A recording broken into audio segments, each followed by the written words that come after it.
Hello, I'm Severin Suzuki speaking for ECHO, the Environmental Children's Organization. We're a group of 12 and 13-year-olds trying to make a difference. Vanessa Seti, Morgan Geisler, Michelle Quigg, and me. We've raised all the money to come here ourselves, to come 5,000 miles to tell you adults you must change your ways. Coming up here today, I have no hidden agenda. I am fighting for my future.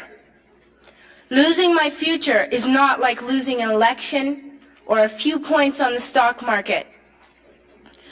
I am here to speak for all generations to come. I am here to speak on behalf of the starving children around the world whose cries go unheard. I am here to speak for the countless animals dying across this planet because they have nowhere left to go. I am afraid to go out in the sun now because of the holes in our ozone. I am afraid to breathe the air because I don't know what chemicals are in it. I used to go fishing in Vancouver, my home, with my dad until just a few years ago we found the fish full of cancers. And now we hear of animals and plants going extinct every day, vanishing forever. In my life, I have dreamt of seeing the great herds of wild animals, jungles and rainforests full of birds and butterflies, but now I wonder if they will even exist for my children to see.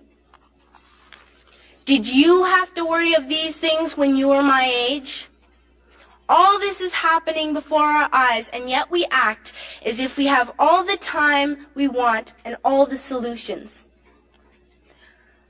I'm only a child, and I don't have all the solutions. But I want you to realize, neither do you. You don't know how to fix the holes in our ozone layer. You don't know how to bring the salmon back up in a dead stream. You don't know how to bring back an animal now extinct. And you can't bring back the forest that once grew where there is now a desert.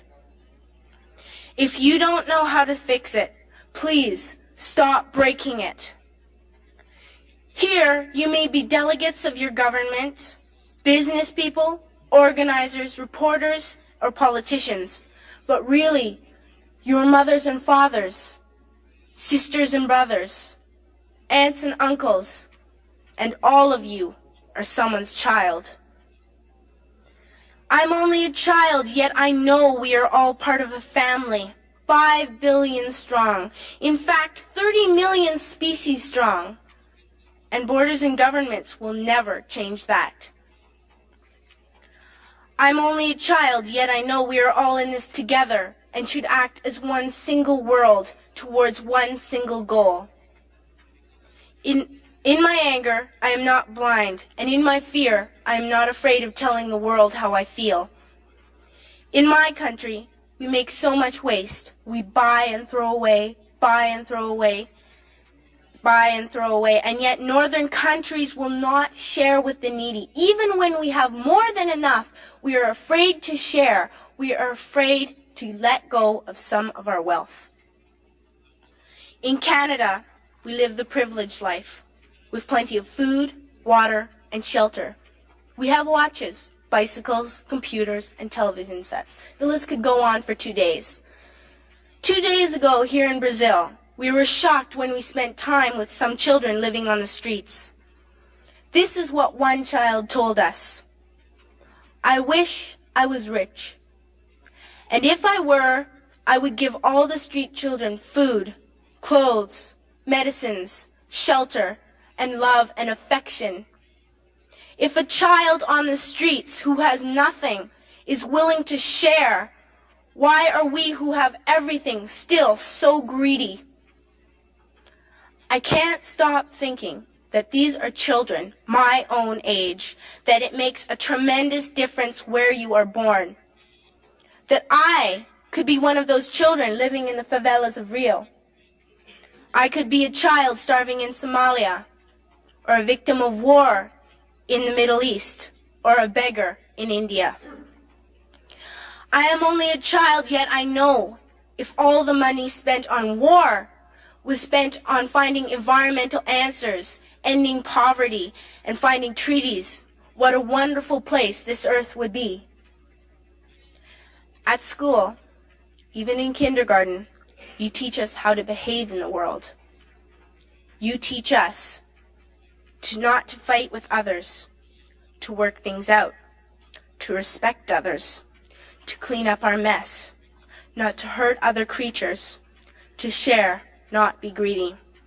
Then why do you go out and do the things you tell us not to do? Do not forget why you are attending these conferences, who you're doing this for.